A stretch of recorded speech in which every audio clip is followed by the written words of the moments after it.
Praise the Lord. സ്നേഹമുള്ളവരെ, ദൈവത്തിൻ്റെ വചനം ഒരിക്കലും പരാജയപ്പെടുകയില്ല. വിശുദ്ധ പൗലോസ്ലീഹ റോമാക്കാർക്ക് എഴുതിയ ലേഖനം 9 അധ്യായം 6 തിരുവചനം, വചനം ഒരിക്കലും പരാജയപ്പെടുകയില്ല എന്ന് പരിശുദ്ധാത്മാവ് പറയുന്നുണ്ട്. ദൈവത്തിൻ്റെ വചനം മനുഷ്യൻ്റെ സമസ്ത മേഖലയെയും സ്പർശിക്കും. അത് നമ്മെ സുഖപ്പെടുത്തും. വചനത്തിൽ ആശ്രയിച്ച് ജീവിക്കുന്നവർ ജീവിതത്തിൽ വിജയം കൈവരിക്കും. നമുക്ക് തെറ്റുകൾ പറ്റുന്നതും പ്രലോഭനങ്ങളിൽ വീണുപോകുന്നതും ദൈവത്തിൻ്റെ വചനം അറിയാത്തത് കൊണ്ടാണ്. വിശുദ്ധ മത്തായിയുടെ സുവിശേഷം 22 അധ്യായം 29 തിരുവചനം പറയുന്നുണ്ട്, വിശുദ്ധ ലിഖിതങ്ങളോ ദൈവത്തിൻ്റെ ശക്തിയോ അറിയാത്തത് കൊണ്ടല്ലേ നിങ്ങൾക്ക് തെറ്റുകൾ പറ്റുന്നത് എന്ന്. ദൈവത്തിൻ്റെ വചനം ഉൾക്കൊള്ളുന്നവന് അവ ജീവനും അവൻ്റെ ശരീരത്തിന് അത് ഔഷധവുമാണ്. കർത്താവിൻ്റെ വചനം അന്ധതയിൽ നിന്നും അജ്ഞതയിൽ നിന്നും അശുദ്ധിയിൽ നിന്നും സാത്താൻ്റെ പ്രലോഭനങ്ങളിൽ നിന്നും നമ്മെ കാത്തുകൊള്ളും. പ്രത്യാശയോടെ നിരാശപ്പെടാതെ ജീവിതത്തിൻ്റെ പ്രശ്നങ്ങളെ തരണം ചെയ്യുവാനും നമ്മെ ശക്തിപ്പെടുത്തുന്നത് ദൈവത്തിൻ്റെ വചനങ്ങൾ തന്നെയാണ്.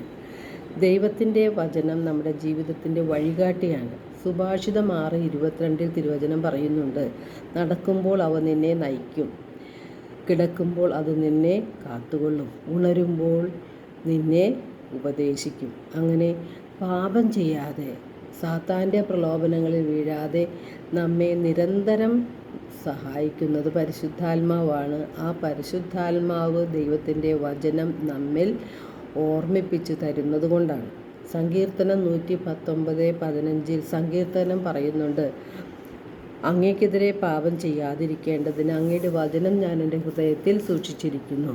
അപ്പോൾ ദൈവത്തിൻ്റെ വചനം നമ്മെ വിശുദ്ധീകരിക്കും. യേശു പറഞ്ഞിട്ടുണ്ട്, ഞാൻ നിങ്ങളോട് പറഞ്ഞ വചനം നിമിത്തം നിങ്ങൾ വിശുദ്ധിയുള്ളവരായിരിക്കുന്നു.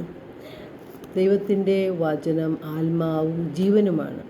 വിശുദ്ധ യോഹന്നാന്റെ സുവിശേഷം 6 അധ്യായം 63 ആത്മാവാണ് ജീവൻ നൽകുന്നത്, ശരീരം ഒന്നിനും ഉപകരിക്കുന്നില്ല എന്ന് പറയുന്നുണ്ട്. അതുപോലെ യേശു പറഞ്ഞ വാക്കുകൾ ആത്മാവും ജീവനുമാണ് എന്ന് തിരുവചനം നമ്മെ ഓർമ്മിപ്പിക്കുകയാണ്. നമ്മുടെ ആത്മാക്കളെ രക്ഷിക്കാൻ കഴിയുന്നതും ദൈവത്തിൻ്റെ വചനങ്ങൾക്കാണ്. യേശുവിൽ ആഴത്തിലുള്ള വിശ്വാസം നമ്മിൽ സൃഷ്ടിക്കുന്നതുമെല്ലാം ദൈവത്തിൻ്റെ വചനങ്ങളാണ്. ആ വചനമനുസരിച്ച് ദൈവത്തിൻ്റെ വചനമനുസരിച്ച് നാം ജീവിക്കുമ്പോഴാണ് നമുക്ക് തെറ്റുകൾ പറ്റാതെയും പ്രലോഭനങ്ങളിൽ വീഴാതെയും ദൈവത്തിൻ്റെ ഹിതമനുസരിച്ചും നമുക്ക് ജീവിക്കാൻ സാധിക്കുന്നത്.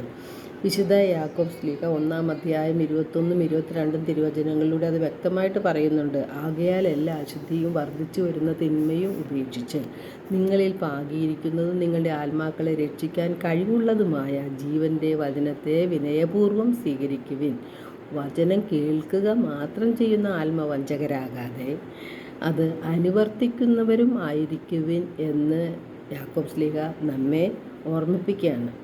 അപ്പോൾ നാം അശുദ്ധി ഉപേക്ഷിക്കണം, തിന്മകൾ ഉപേക്ഷിക്കണം, ആത്മാവിനെ രക്ഷിക്കാൻ കഴിവുള്ള ജീവൻ്റെ വചനത്തെ വിനയപൂർവ്വം സ്വീകരിക്കണം.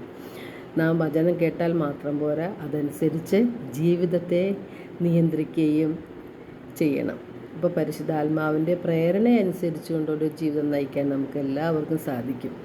എല്ലാവർക്കും ഒരു നല്ല ദിനം ആശംസിക്കുന്നു. ദൈവം നമ്മെ ഓരോരുത്തരെയും സമർത്ഥമായി അനുഗ്രഹിക്കട്ടെ.